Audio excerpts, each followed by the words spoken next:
बिस्मिल्लाहिर्रहमानिर्रहीम। अस्सलाम वालेकुम नाजरीन, मैं हूं तारिक इकबाल चौधरी अपने नए प्रोग्राम रिपोर्ट टाइम के साथ। नाज़रीन, इस प्रोग्राम में हम आपके साथ शेयर करेंगे कुछ इन्फॉर्मेशन कि सुप्रीम कोर्ट ऑफ पाकिस्तान ने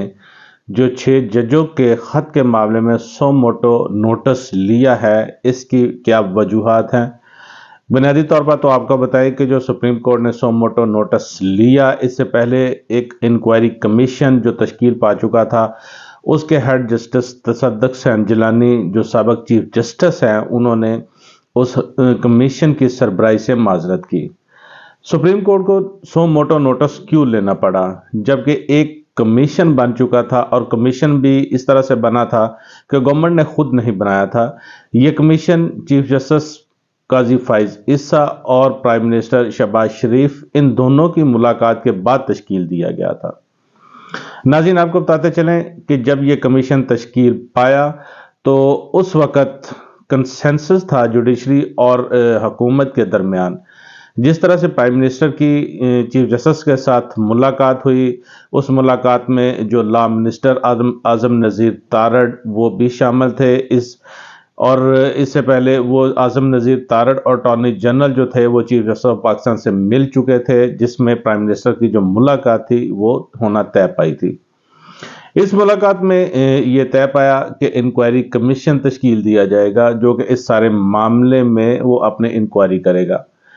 नाज़रीन, जब ये इंक्वायरी कमीशन तश्कील पा गया तो आपको बताते चलें कि जिस तरह से वो जो एक दबाव था हर तरफ से इस इंक्वायरी कमीशन पर, शायद वो उसको सस्टेन करना उसके लिए मुश्किल होता जा रहा था। जैसा कि हमने डिस्कस किया था कि इंक्वायरी कमीशन जो है उसके पास तो एक सिविल जज जो है उसकी पावर होती है, तो उसके लिए शायद पहली बात तो यह है कि बड़ा मुश्किल था कि वो जो हाई कोर्ट के सर्विंग जजेस हैं उनको तलब कर सके या उनसे इंक्वायरी कर सके या उनसे पूछगछ कर सके। ये बात तो एक तरफ आप इसको रखें और ये देखें कि इस पर बहुत बड़ी जो तनकीद थी वो इंक्वायरी कमीशन पर भी आई, वो प्राइम मिनिस्टर पर भी आई, गवर्नमेंट पर भी आई, और सबसे ज़्यादा जो तनकीद थी वो अदलिया को बर्दाश्त करना पड़ी। चीफ जस्टिस काजी फाइज ईसा वो इस वक्त तनकीद में इस तरह से आ गए कि लोगों ने कहा, पॉलिटिकल पार्टीज जो थी, या सबसे ज़्यादा जो तनकीद थी वो वकला की जानब से की गई कि वो अपनी ही जो इंस्टीट्यूशन है, जो जुडिशरी है, उसको डिफेंड नहीं कर सके। क्योंकि इससे पहले जो फुल कोर्ट अजलास हुआ था, सुप्रीम कोर्ट के सारे जजेस उस फुल कोर्ट अजलास में मौजूद थे, तो उसमें मुख्तलिफ जो आरा थी इस बारे में वो सामने आई थी। एक तरफ से कहा गया था जी कि जो सुप्रीम कोर्ट है उसको जो प्राइम मिनिस्टर है उससे मुलाकात करनी चाहिए चीफ जस्टिस को। कुछ जजेस ने कहा था जी कि इंस्टीट्यूशनल जो रिस्पॉन्स है वो देना चाहिए।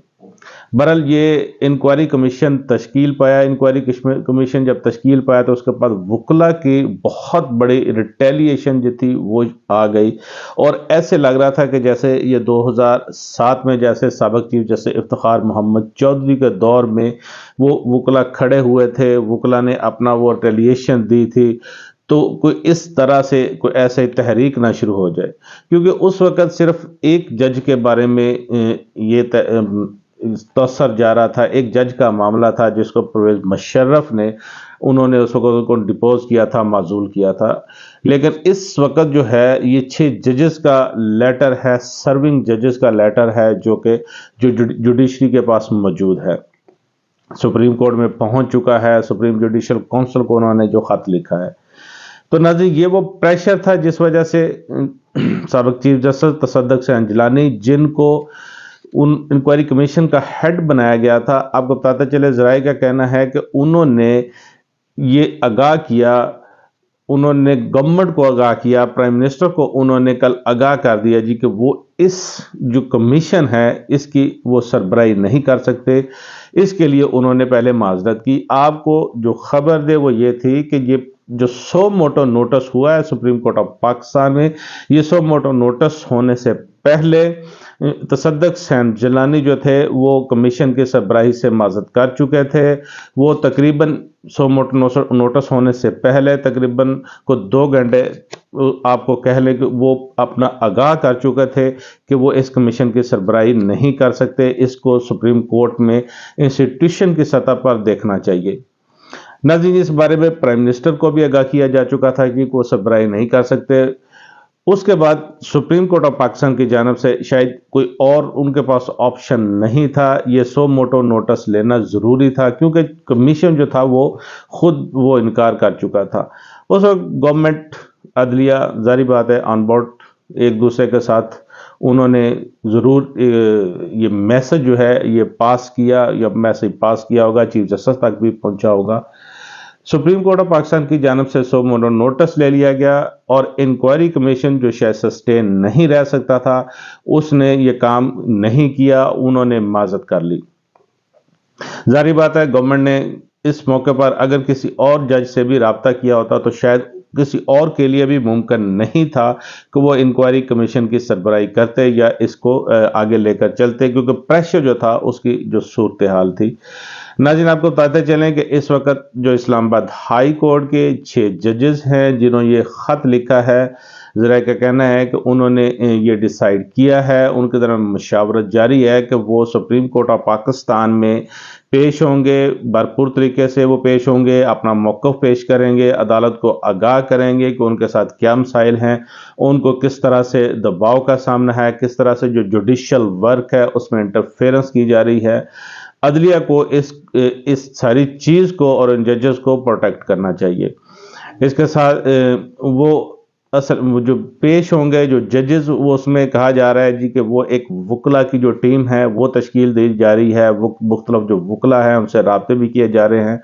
ایک طرف تو جیسے جو وکلا تحریک کے جو بڑے بڑے نام ہیں جو کہ اب مختلف سیاسی جماعتوں میں شامل ہو چکے ہیں، جیسے احمد خان ہے وہ پی ٹی آئی کا حصہ بن چکے ہیں، سلمان اکرم راجہ پی ٹی آئی کا حصہ بن چکے ہیں،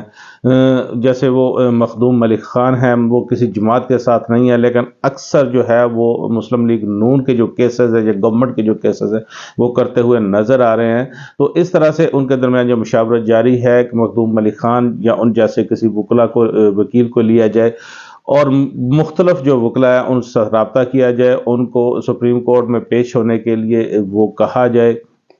تاکہ وہ سپریم کورٹ میں پیش ہو کر ان کا بھرپور دفاع کر سکے۔ اور اس کے بعد اگر یہ معاملہ سپریم جوڈیشل کونسل کی سطح پر دیکھا جاتا ہے یا سپریم کورٹ خود دیکھتی ہے یا اس میں کوئی جوڈیشل کمیشن جو ہے کسی سرونگ جج پر یا سرونگ ججز پر تشکیل دیا جاتا ہے تو وہ اس میں بھی پیش ہو کر اپنا وہ شواہد پیش کریں۔ انہوں نے وہ اس بارے میں پوری تیاری کر رکھی ہے اور اپنا پورا جو ہے وہ اس میں دفاع کریں گے۔ یہ تھی اب تک کی ڈیولپمنٹ۔ ناظرین، اس کے ساتھ اجازت دیجیے، اپنا خیال رکھیے گا، نئی ڈیولپمنٹ نئی ویلاگ کے ساتھ پھر حاضر ہوں گے۔ اللہ حافظ۔